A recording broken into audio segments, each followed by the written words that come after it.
La noticia tiene origen en Santa Rosa. Desde la región este para todo el país. Los temas que a vos te interesan en el resumen informativo más importante de la región. Queremos escuchar tu voz, tus problemáticas, tus necesidades. FM Umatí 90.9.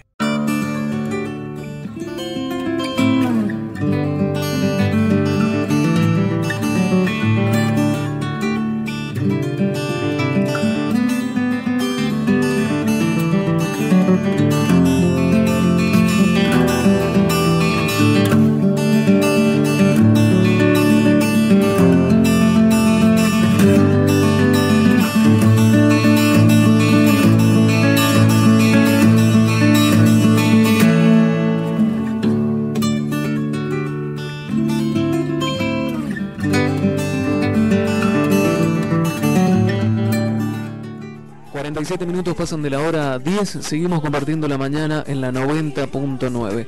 Hace mucho tiempo lo veníamos planeando y también compartiendo y prometiéndoselo a usted la entrevista con un referente de la docencia y de la literatura también en el departamento de Santa Rosa. Una persona que, bueno, que ya me entusiasmó con todo lo que hemos hablado fuera de aire, ¿no? Así que yo le aconsejo que se siente un rato del otro lado del aparato transmisor, porque vamos a hablar cosas que tienen que ver con lo que sucede hoy en día y las vamos a comparar con lo que ha sucedido anteriormente, ¿no? Política educativa, literatura, la educación hoy en día en nuestro departamento, en la provincia, en el mundo.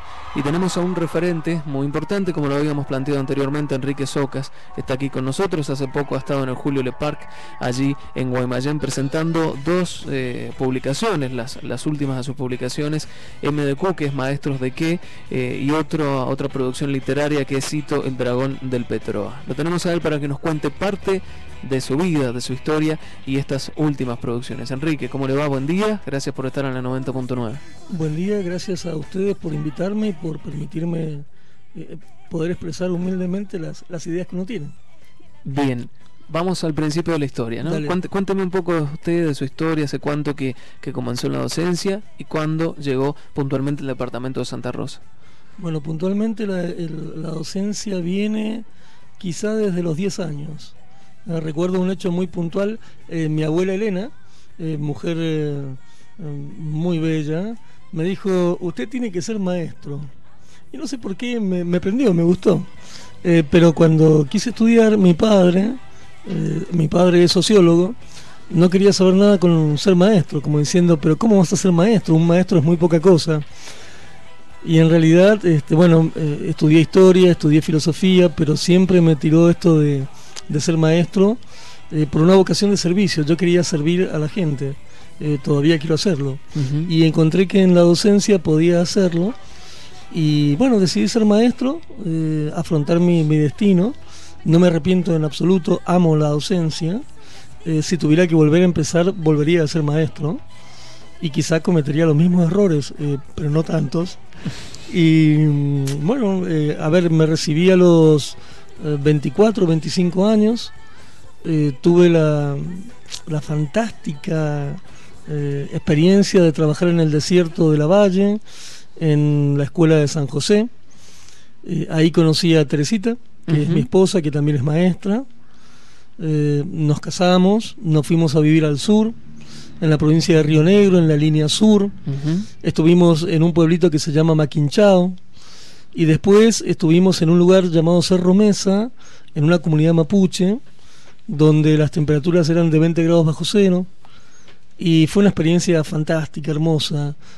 Ahí creo que uno aprendió a ser maestro, y uno de los secretos de ser maestro, creo, es que uno en realidad es un alumno y aprende siempre. Y para poder enseñar, primero tenés que aprender de tus alumnos.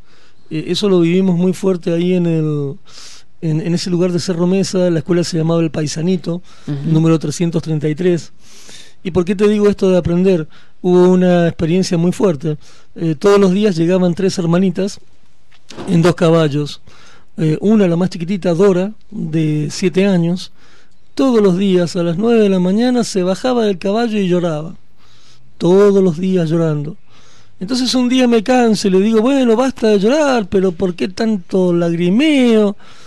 Un día le digo a Teresita, mira, vamos a hacer el mismo recorrido que hace ella, para ver por qué llora. Bueno, nos levantamos un día a las 7 de la mañana, hicimos los 7 kilómetros caminando, y bueno, a la hora que la chiquita salía de su casa hacían 17 grados bajo cero. Y hacía todo ese trayecto con 17, 16, 15 grados bajo cero. Entonces imagínate cuando llegaba a la escuela a las 9 de la mañana, la niñita estaba muerta de frío, y qué iba a hacer sino llorar. Claro. Entonces ahí descubrimos que primero había que caminar, recorrer las casitas, los ranchos, tomar mate con la gente, oírla, oír su modo de vivir, y después de aprender nosotros, recién ahí pretender enseñar. Pero un poquitito, ¿no? Me contó una experiencia muy linda también fuera de micrófono, que fue en la cárcel, acá en Boulogne-sur-Mer. Sí, trabajé en la cárcel, ahí en Boulogne-sur-Mer, durante 1 año y medio, en el programa de secundario libre. Enseñaba literatura. Esto fue antes de recibirme, y también fue una experiencia muy, muy linda, muy rica. También rescato eso de uno iba a enseñar literatura, pero también después uno lo aprende, uno va a aprender. Bien, esto entonces fue en un comienzo. Nos dijo que más o menos a los 25 años comenzó la carrera con la docencia. ¿Cuál fue la primera experiencia? Nos dijo en la Valle, también en la cárcel. ¿A partir o a qué edad llega al departamento de Santa Rosa? Llego a Santa Rosa creo que a los 28 años.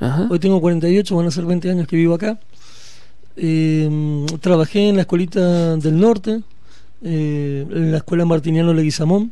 ¿Por qué a Santa Rosa? Porque Teresita es de Santa Rosa, Teresita es de acá de Catitas. Entonces nosotros, a ver, un buen día nació Juan Bautista. Juan Bautista tenía 2 meses y días. Vivíamos en la escuelita esta del Paisanito, estábamos a 80 kilómetros de un pueblito, por una huella. Y un día entro a la habitación, en la escuela dabas la vuelta al perímetro de la escuela, y no había nada. El vecino más cerca estaba a 5 kilómetros. Entonces entro a la habitación y Teresita estaba llorando. Le pregunto, ¿qué te pasa? Y tengo miedo de que le pase algo a Juan Bautista. ¿Querés que nos vamos? Sí. Y bueno, cargamos el auto y nos vinimos sin nada. Es decir, con toda esa experiencia tan rica, ¿no? Sin nada materialmente. Entonces vinimos acá a Catitas, ella tomó titularidad ahí nomás, y bueno, nos quedamos, y me encanta de las Catitas, me parece un lugar maravilloso, hermoso para vivir. Me encanta el monte de Catitas, amo Santa Rosa. Si tiene que describirla en una palabra, ¿qué podría, y sobre todo usted que se dedica a esto tan lindo que es describir, ¿no? ¿Cómo podría describir al departamento? ¿O en una frase o en...? Sí, no sé, no tengo una palabra, son muchas, ¿no? Por ejemplo, algo que me fascina es cuando voy caminando al pueblo, y si bien no soy una persona muy de mucho trato, me encanta ver cómo la gente se saluda, los chistes, los gritos en la cosecha, por ejemplo, mosteado, y las sonrisas, la gente grande que uno los ve en el almacén, y que uno es de River y otros de Boca y se conocen hace 60, 70 años, y los chistes que se hacen. Me fascina la estación del tren, felizmente cómo está cambiando. Me fascina el río, y imaginarme lo que tiene que haber sido esto hace 60, pero también hace 500, 1000 años, ¿no? Algo maravilloso. Si me preguntás qué despierta en mí hoy el departamento, y palabras sueltas: humildad, maravillas, trabajo, esfuerzo, nobleza, sinceridad, pobreza, deseos de juventud, palabras sueltas. Bien. ¿La primera experiencia que tuvo en el departamento de Santa Rosa en la docencia? En la escuelita del norte tuve segundo, tercero, cuarto y quinto grado, sección múltiple, obviamente. Pero bien, maravilloso. Eso fue la primera. ¿Y allí, después de ahí?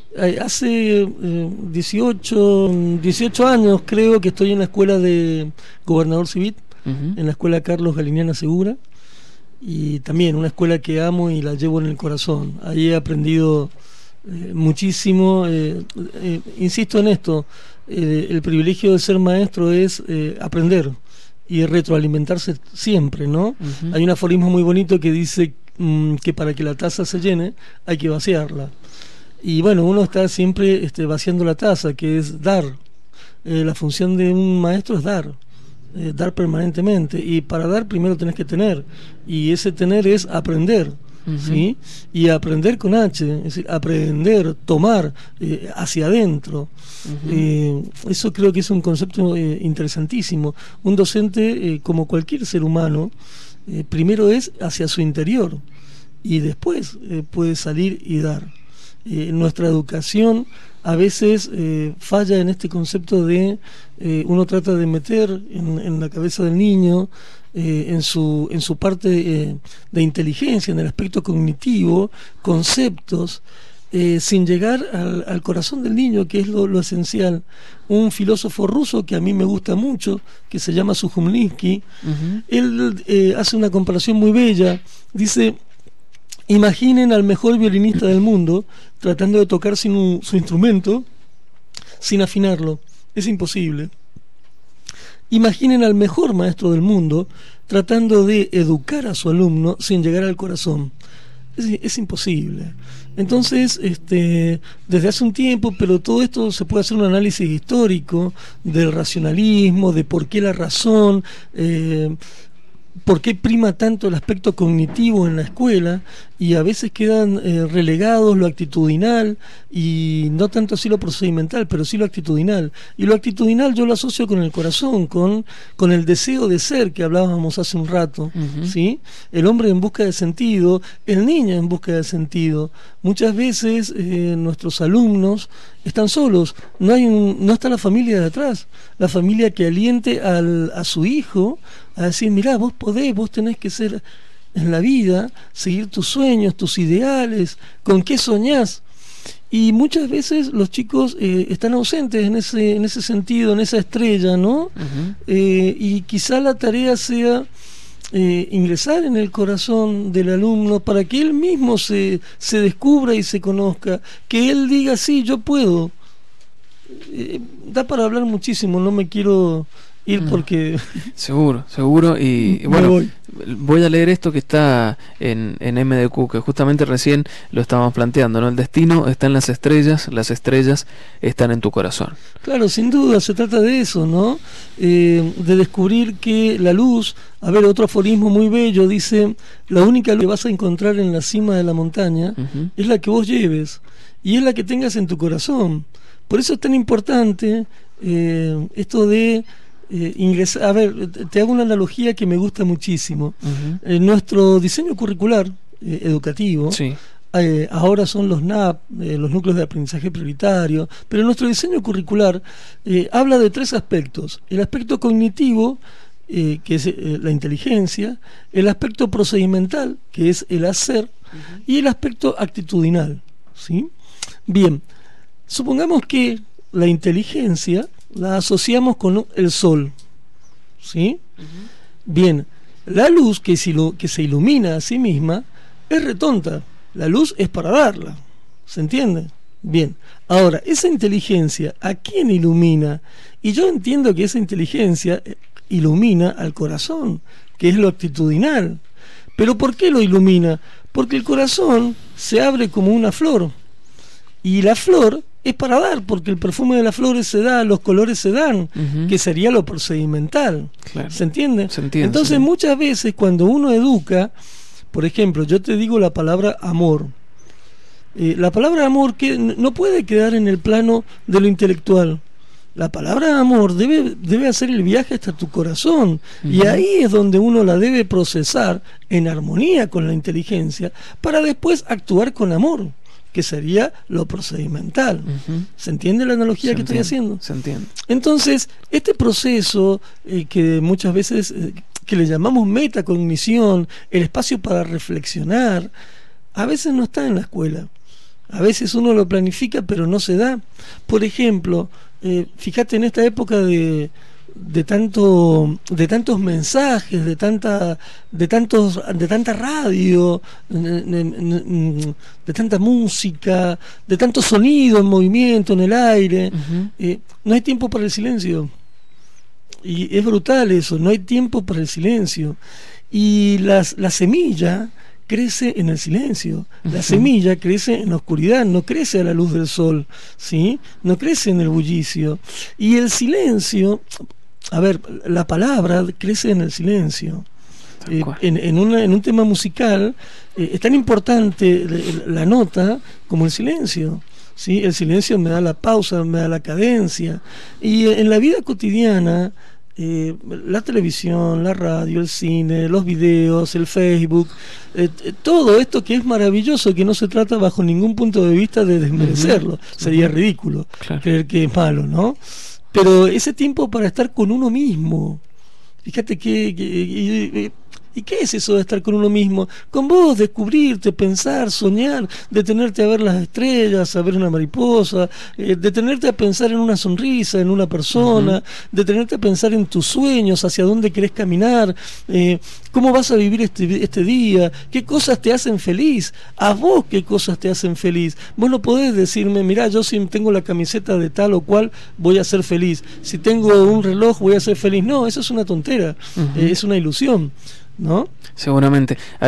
Esto que me está diciendo me trae a colación algo que dijo un referente de la locución de la radio en Mendoza, que es Tíndaro Muscará, un locutor muy conocido, y hemos estado haciendo hace poco un documental de la radio mendocina para la facultad, y él decía en el relato, contaba la historia de la radio de hace 20, 30 más años, y él decía, hoy en día no estamos acostumbrados, hacía la comparación de la literatura con la vida misma, ¿no? El vivir es literatura, es una línea de una hoja, y él decía, no estamos acostumbrados a poner coma.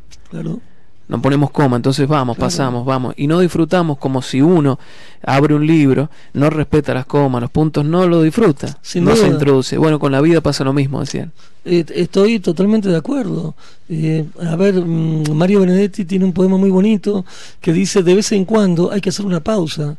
Esa pausa es el silencio, es el reposo, es estar, a ver, una frase muy bonita de mi abuelo Juan Ramón. Juan Ramón era un escritor de Mendoza, Juan Ramón Guevara. Él decía, el dolce far niente, el dulce hacer nada, ¿no? Es decir, estar en reposo, en una actividad contemplativa, pero la contemplación no es hacer nada, la contemplación es creación, la contemplación es activa, es decir, cuando uno entra en su interior, lo hace de un modo activo, ¿no? Lo invito a hacer una pequeña pausa, ¿me acompaña? Bueno, vale, vamos a seguir hablando mucho más. Hay muchas cosas que vamos a aprovechar para dialogar y compartir con ustedes. Nos encantaría que también nos plantee sus preguntas al 2634-6866-55 respecto a esto que hemos estado hablando, y enseguida también les vamos a contar de qué se tratan estas dos últimas publicaciones de Enrique Socas. Me pasó algo muy, muy interesante y que me daba mucha vergüenza. Yo no tenía nada publicado y la gente me decía escritor, porque por ahí uno comentó que le gustaba escribir, y a mí me daba mucha vergüenza que me dijeran que era escritor porque no tenía nada, ¿no? Y bueno, hoy en día sí hay cosas publicadas, pero también me sigue dando vergüenza que me digan escritor. Es una tontera, pero es una realidad, ¿no? Atendiendo a que creo que hay el escritor, creo que es toda una trayectoria de vida, es toda una sumatoria, y atendiendo a que hay escritores fantásticos que dedicaron toda su vida y vivieron, y se podría decir hasta sangraron tinta, ¿no? Su vida fue escribir.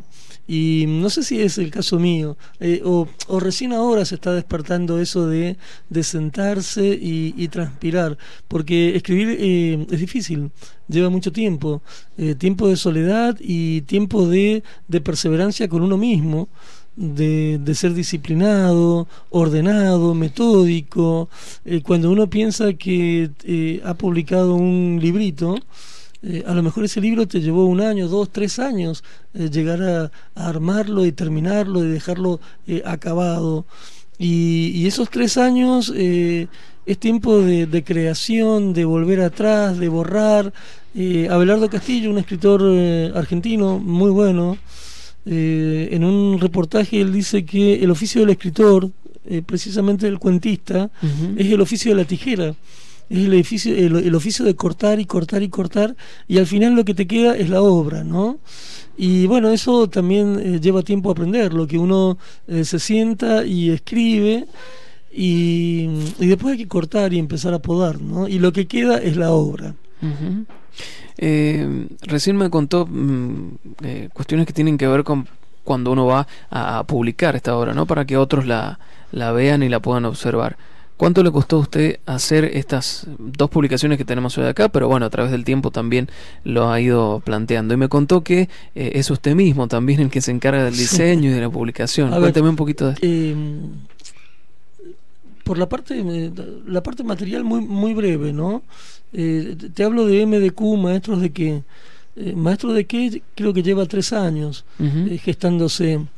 Y Cito debe llevar 2 años.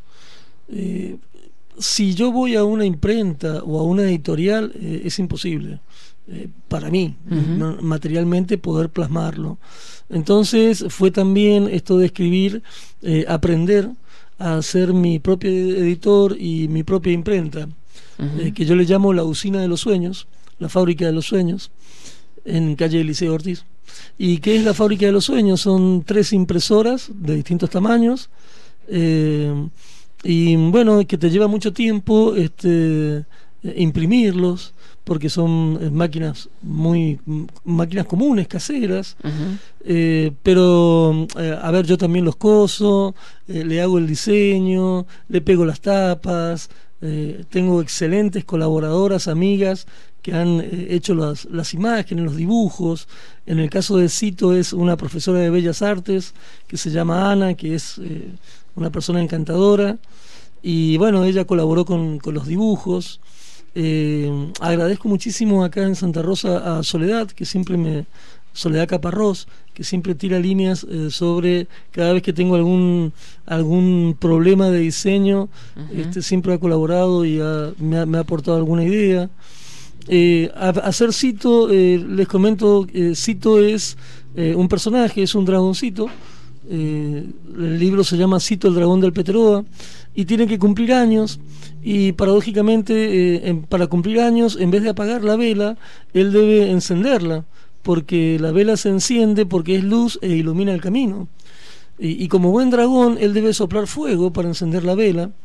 Y aquí que el día de su primer cumpleaños, en vez de soplar fuego, sopla agua.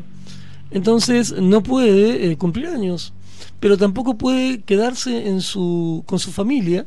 Entonces es expulsado del volcán. El Peteroa es un volcán real que queda en Malargüe, y es expulsado de su familia, y eso le lleva a vivir aventuras en Mendoza, en una Mendoza ideal. Se topa con distintos animales, y bueno, toda esa aventura le da una experiencia para encontrarle fuego en su interior y poder volver a su casa y cumplir años.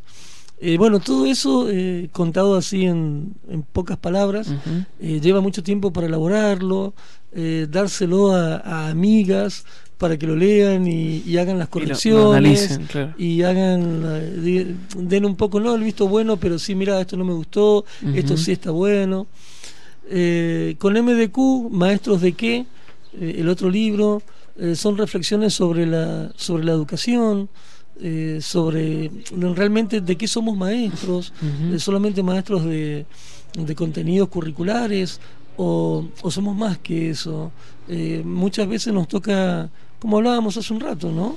De meternos en el corazón de los niños, y a veces uno ve que las heridas exteriores, cuando vos tenés un golpe, te queda una cicatriz, y a la cicatriz la ves, pero no ves las cicatrices que muchos chicos tienen en el corazón, que tienen en su alma, y ahí es donde el maestro tiene que aprender a ver a sus alumnos, claro, a los ojos, y de qué modo a veces hay que dejar de lado un sustantivo, un contenido de geografía o de historia, para ir y atender ese corazón que está pidiendo que lo atiendan, ¿no?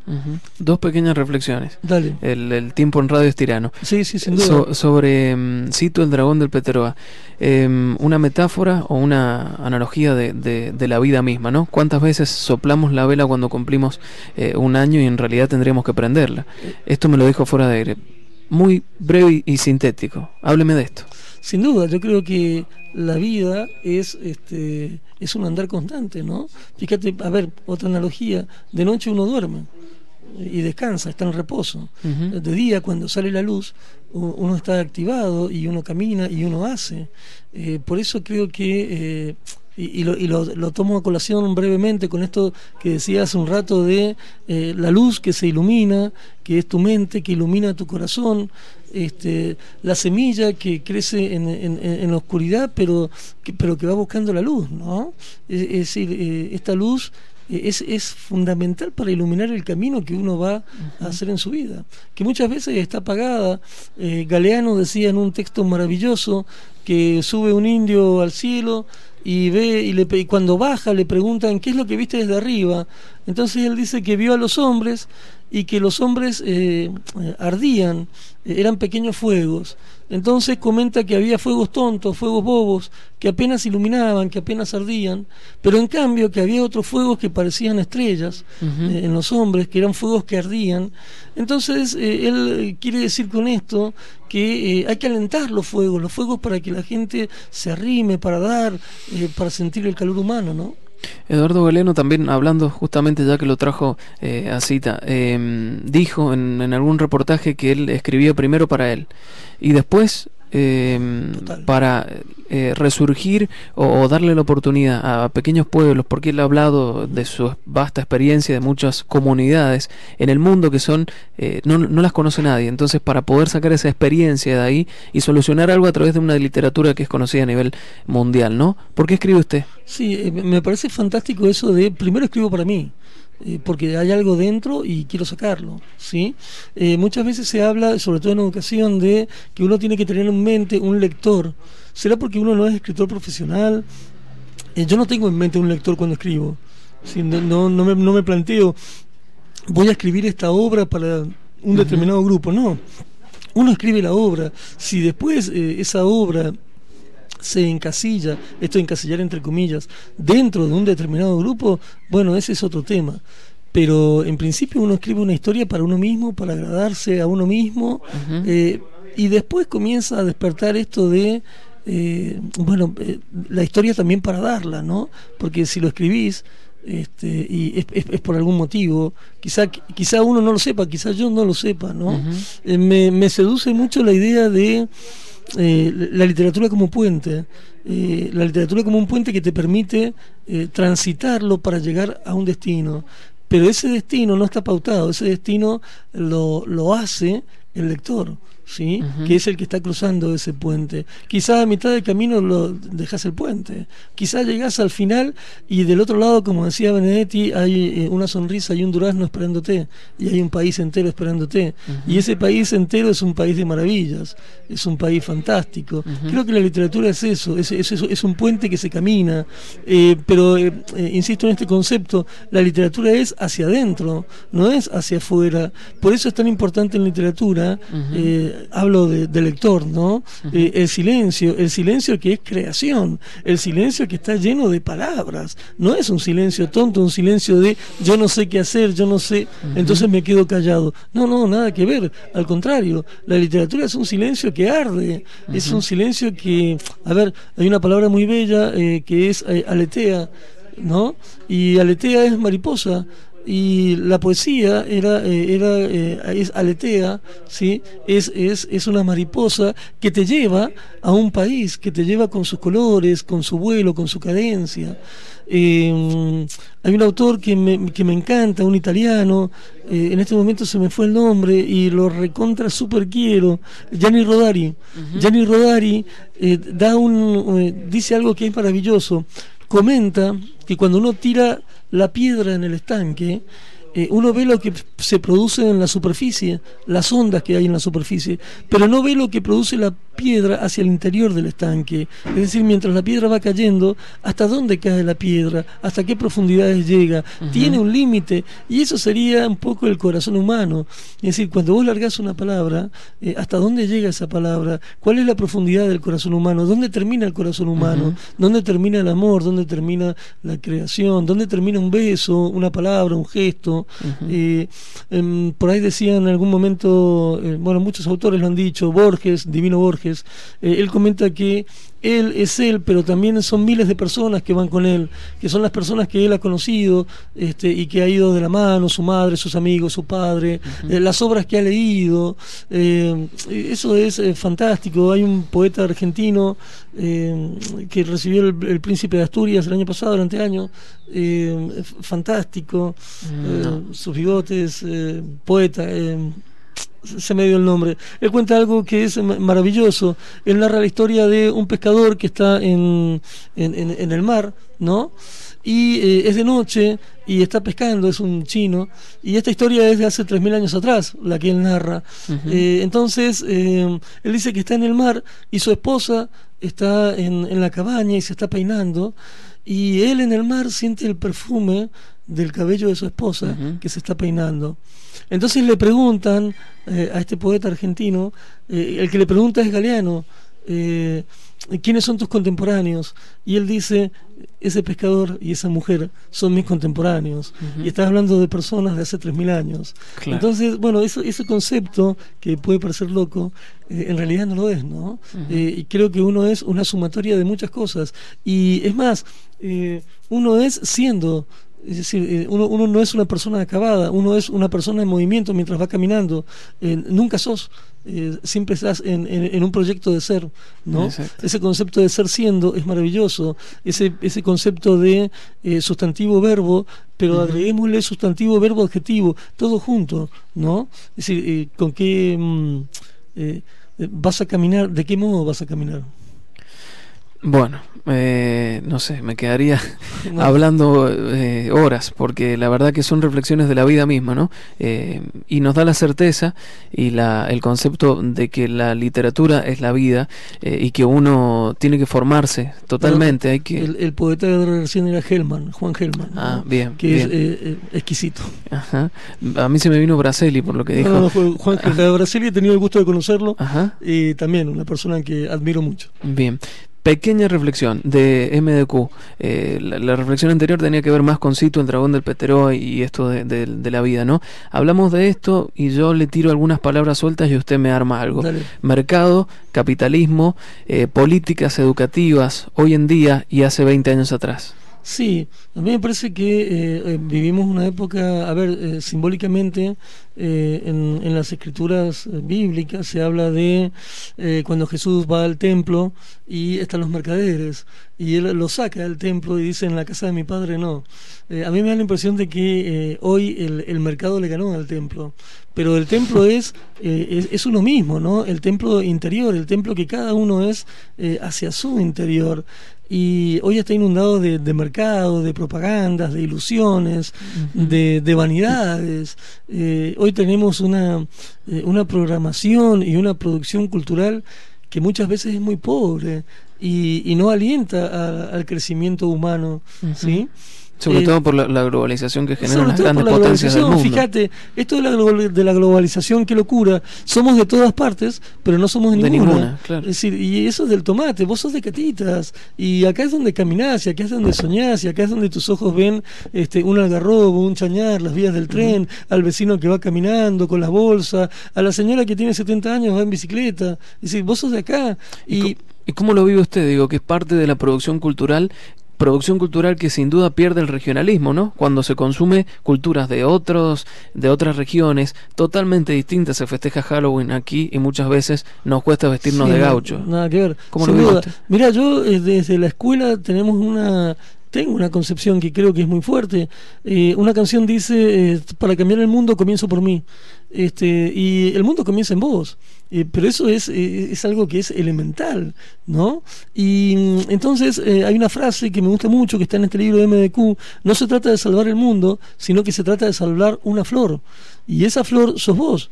¿Se entiende? Entonces, si yo logro que vos te salves, también estoy salvando el mundo. Si yo logro que vos, desde tu comunidad, desde Gobernador Civit, hagas por Gobernador Civit, estamos cambiando el mundo. ¿Se entiende? Entonces, ¿cómo nace? Y bueno, desde la zona de desarrollo próximo, esto es Vygotsky, desde la zona de desarrollo próximo yo me voy extendiendo, voy caminando el mundo. ¿Pero desde dónde? Desde acá. ¿Desde dónde comienza la construcción? Desde lo que vos sos, ¿sí? Si yo tengo, hace un rato hablábamos de principios y valores, muchas veces se habla de, sobre todo en este último tiempo, ¿no? Se habla de valores, y se habla de la libertad como un valor, la justicia como un valor, el respeto como un valor, el trabajo como un valor, y acá hay que tener en cuenta algo: los valores yo los utilizo en el mercado, ¿sí? Con un valor yo voy al mercado y hago una transacción comercial, compro, vendo, ¿sí? ¿Se entiende esto? Pero la libertad, la justicia, el respeto, el honor, la dignidad, el trabajo, no pueden ser valores, son principios. Y los principios son hacia el interior del ser humano. Los principios son como los cimientos de un edificio. Si yo tengo unos cimientos bien fuertes, construidos, no va a haber ningún viento que me los tire abajo, ¿sí? Y mientras más profundos, fíjate, este concepto es de ingeniería, mientras más profundo es el cimiento, más elevado es el edificio. ¿Entendés? Yo no puedo hacer un edificio de 50 pisos con unos cimientos de 2 metros. Tengo que hacer una proporción 50 metros para abajo, simbólicamente hablando, ¿se entiende? Entonces, los principios hay que enseñarlos, pero enseñarlos de modo vivencial, no enseñarlos de modo teórico. Es decir, la justicia no puede ser teórica, la justicia tiene que caminar, tiene que ir con vos. La libertad no puede ser teórica, la libertad vos la tenés que ejercer todos los días en tus actos cotidianos. Y enseñarle al alumno, enseñarle a tu hijo, porque la primera educación comienza en la casa, eso es fundamental, y hoy muchas veces la casa está ausente. Es decir, enseñarle a tu hijo: mirá, ese programa que están viendo en televisión es una porquería, no dice nada. O velo si te gusta, pero aprende a distinguir que eso que te están vendiendo es una ilusión, no es una realidad, es una ficción, es algo para que vos seas parte de un mercado. Es esa la falla que usted está viendo en la educación actualmente, digo. Como las políticas educativas que hablábamos anteriormente. Yo creo que ¿no? las políticas educativas, si bien, creo que las políticas educativas siguen siendo subsidiarias del mercado, forman parte de la sociedad actual, es decir, es una realidad, no pueden estar exentas. Por supuesto que hay cosas muy buenas, pero me parece que en la educación, y esto que voy a decir, lo digo haciéndome cargo total de lo que pienso, ¿no? Me parece que en la educación actual falta el ser humano, y aunque parezca una locura, falta el ser humano.